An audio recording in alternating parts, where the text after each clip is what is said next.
Buddha, Namo Buddhaya. Ya tadi di bis sudah cerita sedikit, kembali cerita berkenaan dengan Dedowana. Tempat ini adalah wihara yang dibangun oleh Raja Bimbisara, dikenal sebagai Welu Wana Arama, Taman Hutan Bambu. Welu adalah bambu.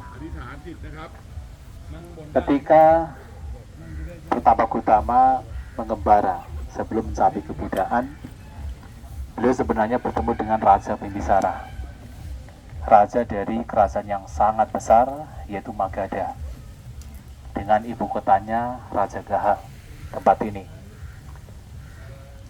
Ketika bertemu dengan Raja Bimbisara, melihat Pertapa Gautama ini memiliki penampilan yang sangat agung, sangat tenang, sampai Raja Bimbisara kemudian ingin membuat Pertapa Gautama, sudahlah, nggak usah jadi petapa. Separuh kerajaan saya berikan, kita bersama-sama untuk memimpin kerajaan Magadha. Karena Magadha ini adalah salah satu negara yang sangat besar. Di India pada waktu itu ada 16 negara, dan 4 negara sangat besar. Salah satunya adalah Magadha. Maka Raja Bimbisara ini menguasai kerajaan atau negara Magadha yang sangat luas. Termasuk sebenarnya Kapilawastu merupakan wilayah dari kerajaan Magadha. Tetapi tentu Pertapa Gautama yang belum mencapai kebudayaan tidak mau. Karena beliau sudah meninggalkan kehidupan keluarga betul-betul untuk mencari jalan, mencari solusi agar penderitaan bisa dilenyapkan. Maka walaupun ditawari oleh Raja Magadha, yaitu Bimbisara, beliau tetap melanjutkan perjalanan. Akan tetapi Bimbisara kemudian meminta, kalau nanti ternyata apa yang dicari telah diperoleh, mohon untuk datang kembali ke sini, mengajarkan kepada Raja Bimbisara. Dan Pertapa Gautama menyanggupi.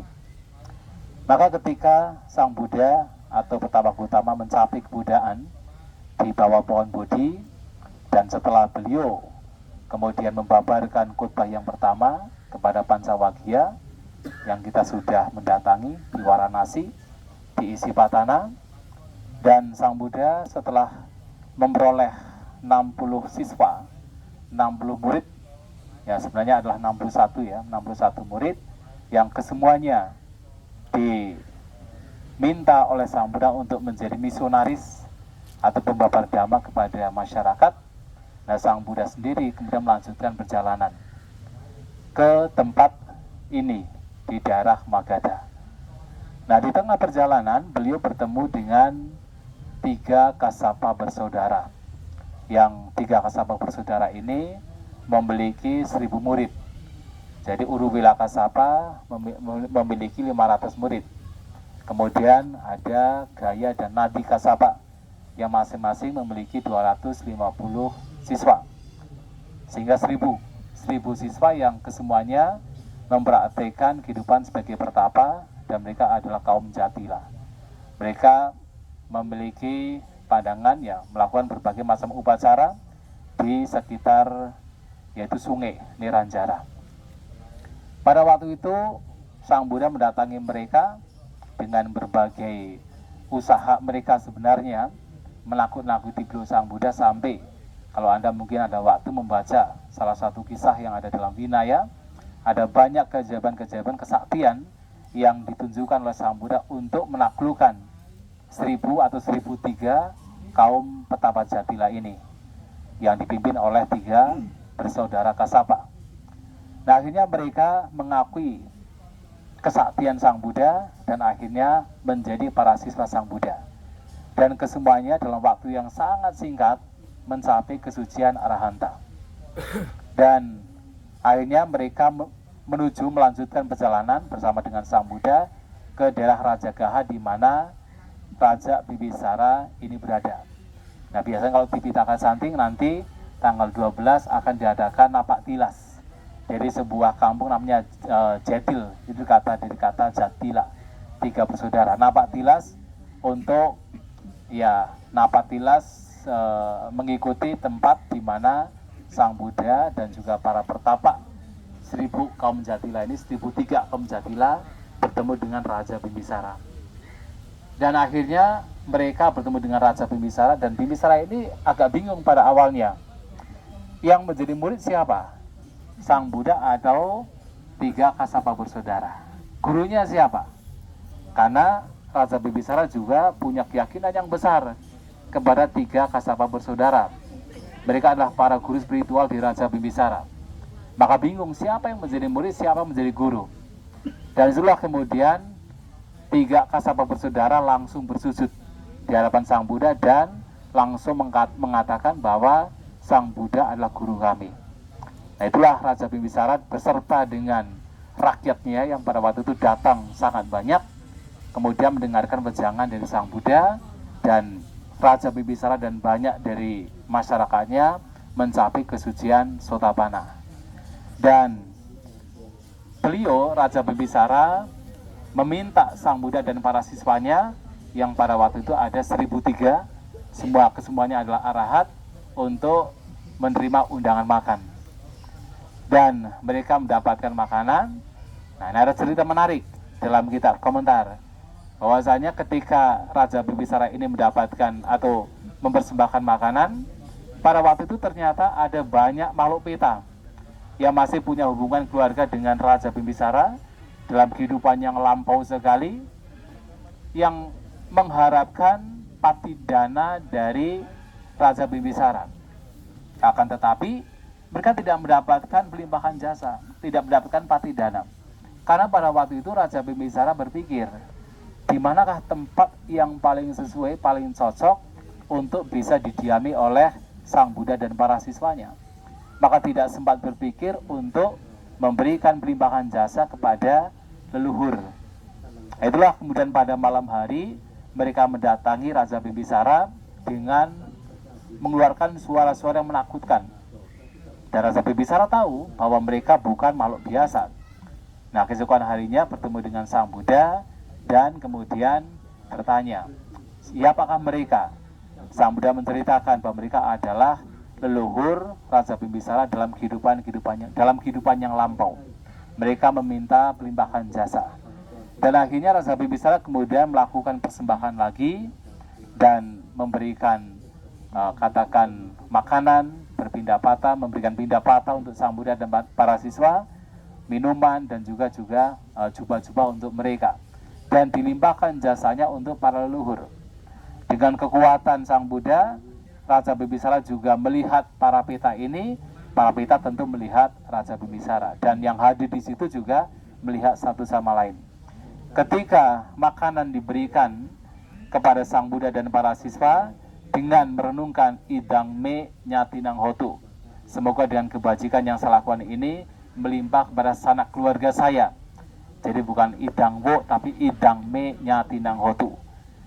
Nah, pada waktu itu makanan surgawi langsung muncul di depan para peta ini, makhluk ya hantu ini, hantu gentayangan. Kemudian ketika memberikan minuman juga sama, idang me nyatinang hotu. Juga terjadi di mana minuman surgawi juga dan bahkan kolam surgawi muncul di depan para peta ini. Dan ketika memberikan jubah, mempersembahkan jubah juga sama, idang me nyatinang hotu.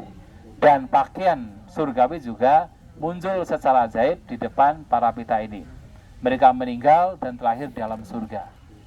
Nah, ini patidana juga terjadi di sekitar sini. Ya tentu berada di tempat di mana Raja Bimbisara. Dan banyak khotbah yang muncul di tempat ini, salah satu yang tadi telah kita baca, yaitu Cundi Sutta.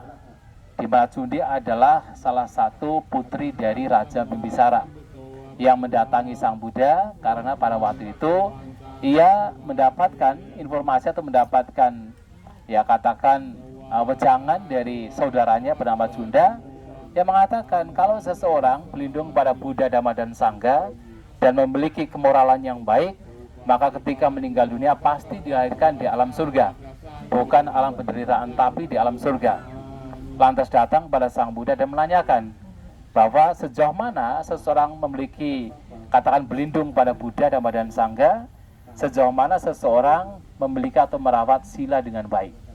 Sang Buddha kemudian menyampaikan bahwa berlindung pada Buddha adalah yaitu Buddha yang memang adalah arahang sama Sang Buddha. Artinya Buddha sebagai seorang suciwan arahanta yang telah mencapai pencerahan dengan kekuatan sendiri. Dan berlindung kepada beliau adalah perlindungan yang tertinggi. Nah kemudian bagaimana seseorang memiliki keyakinan terhadap Dhamma dan berlindung kepada Dhamma? Tidak lain adalah berlindung kepada Dhamma, di mana Dhamma yang mengajarkan tentang ada Arya Magga, yaitu jalan mulia berunsur 8, dan itu adalah Dhamma yang tertinggi. Berlindung kepada jalan ini, mempraktikkan jalan ini, memiliki keyakinan terhadap jalan ini adalah yang tertinggi. Kemudian bagaimana seseorang berlindung kepada Sangga? Sangga seperti apa? Sangga adalah kumpulan atau katakan kelompok. Nah, Sangga di sini, kelompok di sini tidak lain adalah ada Arya Sangga. Maksudnya adalah Sangga yang tidak lain adalah yang telah mencapai kesucian, yang terdiri dari 8 jenis makhluk suci. Ada Stutapana, Magga dan Pala, Sakadagami Magga dan Pala, Anagami Magga dan Pala, dan Arahanta Magga dan Pala. Dan berlindung kepada mereka adalah perlindungan yang tertinggi. Dan kemudian bagaimana seseorang merawat sila dengan baik? Adalah ketika seseorang betul-betul menjaga sila dengan baik tanpa ada noda, tanpa ada bolong-bolong, tanpa ada patah-patah. Nah, memiliki merawat sila demikian adalah juga merawat sila yang tertinggi, yang berkenaan dengan 5 aturan kemoralan, terutama adalah berumah tangga, yaitu menghindari pembunuhan, pencurian, perzinahan, berbohong, dan juga mabuk-mabukan. Memiliki sila demikian adalah yang juga tertinggi bagi para berumah tangga. Dan dipastikan ketika memiliki 3 perlindungan dan juga praktek sila dengan baik, kematian terjadi pasti dilahirkan di alam surga. Dan inilah yang diberikan oleh Sang Buddha kepada Cundi, salah satu putri anak dari Raja Bimbisara. Nah, Bimbisara ini kan anaknya banyak ya, juga sebenarnya istrinya tidak hanya satu, raja ya ini poligami. Nah, salah satunya adalah Cundi, yang lainnya siapa? Raja Ajatasattu, ada lagi Abhaya Raja Kumara, itu juga anak dari Bimbisara. Kemudian saudaranya Cundi Cunda, itu juga anak Raja Bimbisara.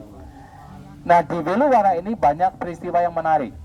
Salah satunya adalah yang ketika dalam perjalanan saya sampaikan, yaitu salah satu dari permaisuri Raja Bimbisara. Siapa? Ratu Gema. Yang dia itu adalah seorang ratu yang sangat cantik jelita tetapi sombong. Tidak mau mendatangi Sang Buddha karena tahu bahwa Sang Buddha ini selalu berbicara tentang asubha, ketidakindahan tubuh. Maka dia tidak mau mendatangi Sang Buddha. Tapi kemudian Raja Bimbisara menyampaikan bahwa Weluwana ini sangat indah. Ya sekarang pun juga masih kelihatan indah. Zaman dulu mungkin lebih indah lagi. Jadi lebih baik cobalah untuk datang ke Weluwana untuk menikmati keindahan dari Weluwana Arama ini. Nah, karena tertarik dengan keindahan Weluwana, Ratu Gema kemudian mendatangi tempat ini. Dan ia melihat, jadi Sang Buddha ini sedang membabarkan Dharma. Dan ternyata ketika dari kejauhan, Ratu Gema ini melihat bahwa yang mengipasi Sang Buddha itu adalah seorang wanita cantik. Tapi itu adalah ciptaan dari Sang Buddha, karena tidak mungkin kemudian Sang Buddha atau para biku meminta seorang wanita untuk mengipasi kan. Itu adalah kekuatan kesaktian Sang Buddha. Maka dia berpikir, katanya Sang Buddha ini sangat mencela keindahan tubuh, tetapi kok ini dikipasi oleh seorang wanita yang cantik jelita, dan bahkan kecantikannya melebihi kecantikan manusia. Karena yang diciptakan adalah kecantikan seperti bidadari, maka cantik sekali. Kemudian diamati, ternyata kecantikan dari wanita tersebut berubah. Yang tadinya masih muda, umur 17 tahun, kemudian semakin tua, menjadi keriput, dan akhirnya meninggal. Meninggal kemudian membusuk dan tinggal tulang belulang.